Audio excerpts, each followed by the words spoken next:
राज्यात गेल्या काही दिवसांपासून पेट्रोल आणि डिझेलच्या तुटवड्याचा बातम्या समोर येत असून अनेक शहरांमध्ये वाहनधारकांमध्ये चिंतेचे वातावरण निर्माण झाले आहे। अनेक पेट्रोल पंपावर इंधन उपलब्ध नाही असे फलक लावण्यात आले असून काही ठिकाणी वाहनांच्या लांबच लांब रांगा पाहायला मिळत आहे। मिळालेल्या माहितीनुसार तेल कंपन्यांकडून होणाऱ्या पुरवठ्यात अडथळे आल्यामुळे ही परिस्थिती निर्माण झाल्याचे सांगितले जात आहे। विशेषतः ग्रामीण भाग आणि हायवेवरील काही खासगी पेट्रोल पंपावर डिझेलचा साठा संपल्याने मालवाहतूक आणि बस सेवेवर परिणाम होण्याची शक्यता आहे। दरम्यान प्रशासन आणि तेल कंपन्यांकडून परिस्थिती नियंत्रणात आणण्यासाठी प्रयत्न सुरू असल्याची माहिती मिळत आहे। नागरिकांनी अफवांवर विश्वास न ठेवता गरजेनुसारच इंधन घ्यावे असे आवाहनही करण्यात आले।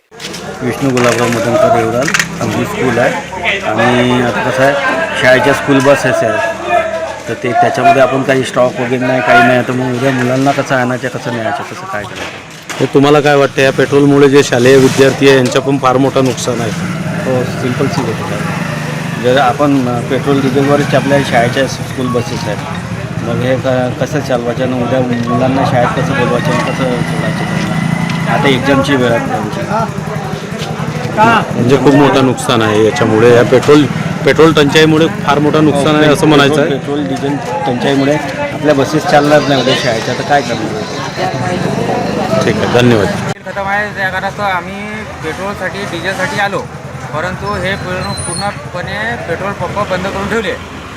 आता शेतकरी कामं काही आहे आणि काही लोक पेट्रोल संपल्या कारणास्तव ते धक्का मारत गाडी आणून राहिले।